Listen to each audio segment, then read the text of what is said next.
Exact 2 મહિના પછી નવો વ્લોગ કરીશું મારો, કારણ કે મેં વ્લોગ નહીં કર્યો કેટલા ટાઈમથી, તો આજે વ્લોગ કરીશું. કહેવાની વાત એ છે કે મેં સ્ટુડિયો ચેન્જ કરી નાખ્યો. હું બીજી જગ્યાએ મતલબ કે હોમ સ્ટુડિયો કર્યો છે. હું જે પણ કામ કરીશ એ ઘરેથી કરીશ. અને બીજી વાત શું હતી? હા, બીજી વાત કંઈ નથી. ફાઇનાન્શિયલી થોડુંક લોચા વાગી ગયા હતા. સ્ટુડિયો પહોંચી વળાતું નહોતું. કામ મળતા હતા પણ એટલા બધા કંઈ ખાસ મળતા નહોતા. પછી સોરી પછી કહી દઈશ. એટલે હવે સ્ટાર્ટ કર્યું છે, નવું સ્ટાર્ટઅપ માર્યું છે ઘરેથી. જોઈએ ભગવાન માતાજી શું કરાવે છે, શું નહીં. હું બી દિલથી કામ કરી શકું. પગ હલાય કરું છું તો કેમેરો લઈ જાય છે. એક સારું કામ કરવું છે પણ કોઈ ઓફર આવતી નથી. આપણે જેમ તેમ કરવું પડે, તૂટીને કામ કરવું પડે છે. મારા ઘરનો પ્રોબ્લેમ થોડો એવો છે કે છોકરાઓ 4 છે મારી જોડે નાના, એ મારા જ છે. તો આખો દિવસ કામમાં જાય છે ઘરના. પછી રાત્રે ફ્રી પડું એટલે હું મારા વ્લોગ કરું, સોંગ કરું, આ છે તે છે. એટલે રાત્રે 10, 10:30, 11 વાગ્યાથી લઈને 4 વાગ્યા સુધી હું કામ કરું છું. અત્યારે કોઈ સારી એવી ઓફર તો છે નહીં, પણ ફ્રીમાં અત્યારે ચાલે છે. ક્લાયન્ટ એવા આવે છે ને કે બસ બધું સેવામાં હોતા એવા આવવા જોઈએ. કોઈને કહેવાય ના કહેવાય, ચલાવવું પડે અત્યારે ટેમ્પરરી. જાતે જ ખાવાનું બનાવવાનું, જાતે જ બધું કરવાનું. ઘરનું તમામ કામ જે એક ઘરની સ્ત્રી કરે ને એ બધું મારે કરવાનું. એટલે વ્લોગ નહોતો બનાવતો હું. આવડેથી ઘણી બધી એવી સ્થિતિ ચાલી જોઈ, સમજવાની કોશિશ કરી છે. કારણ કે બધા સરખા નહીં હોતા. કંઈક છૂટી જાય છે, કંઈક આવી જાય છે. કોઈને કંઈક કહીએ તો ખોટું લાગી જાય છે. મારી અત્યારે હાલત એટલી ખરાબ છે ને કે હું શું કરું શું ના કરું પણ સાચવવું પડે જેવી કન્ડિશન છે. મેક્સિમમ ખર્ચો અત્યારે હાર્ડ પડે થોડો. આ જિંદગી થોડીક અલગ જ ચાલે છે. હું ખુશ છું મારી જિંદગીમાં. વ્યસ્ત તો છું અને ટાઈમ નહીં મળતો ને એ બી ચાલે.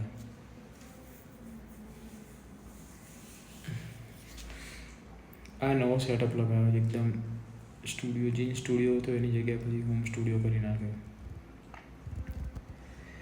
અને કરવું પડે એવું હતું. બધું માથે પડ્યું હતું.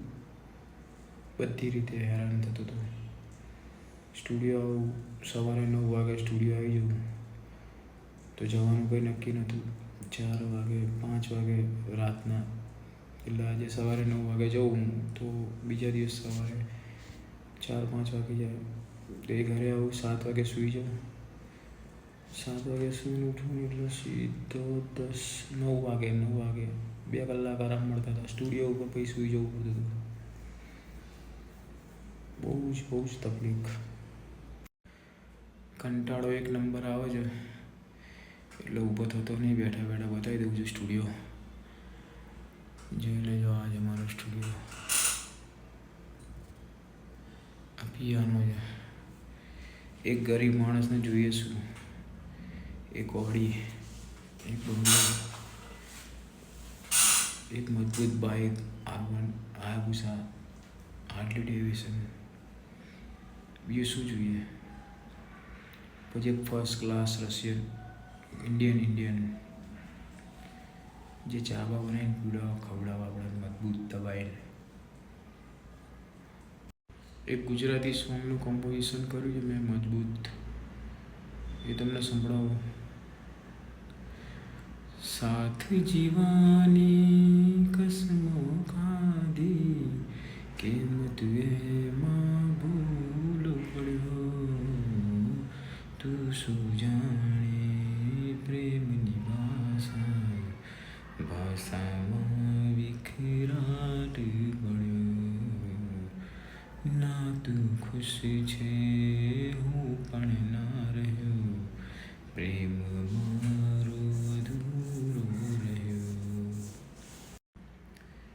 સિરિયસ સોંગ એક મને બહુ ગમે છે, સોંગ હું ગાઈ નાખું આજે.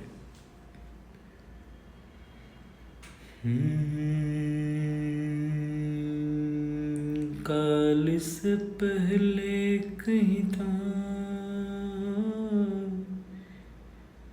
काल के बाद कहीं, जाने कितनी सदियों से.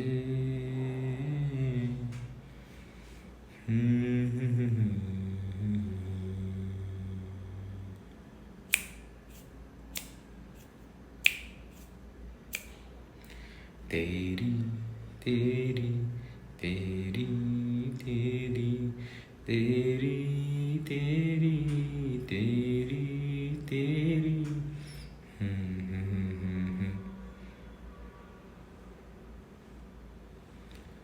तेरी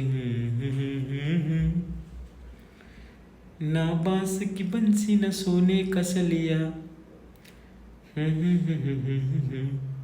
तेरी तेरी ना बांस की बंसी न सोने का सलिया.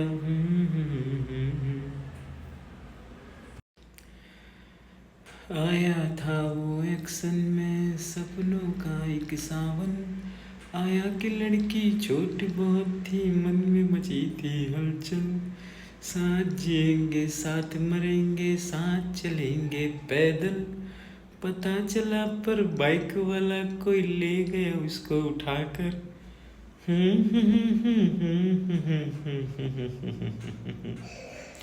तेरी तेरी ना बांस की बंसी न सोने का सलिया, तेरी तेरी ना बांस की बंसी न सोने का सलिया. કાલે અમે લોકો એટલી બધી મસ્તી કરીને સાંજે 7-1 વાગે જે મજા આવી એ બધા વિડીયો હવે થોડીક વારમાં નાખું છું. મતલબ વ્લોગ કરીશ ને તો વ્લોગની અંદર એ બધા ટચ આપીશ, થોડા મસ્તી મજાકવાળા, જે મજા આવે વ્લોગ કરવાની. એન્જોયમેન્ટ તો મને ખબર છે તમને લોકોને કંટાળો જ આવતો હશે. સબસ્ક્રાઈબ કરવાનું, લાઈક કરવાનું, ખાલી સેવામાં મજા લેવી બધાને. એમને કે કોઈ આગળ વધે, કોઈ તમારા થોડી રૂપિયા જાય છે, યુટ્યુબવાળાના જાય છે. દબાઈને લાઈક કરો, ના કરો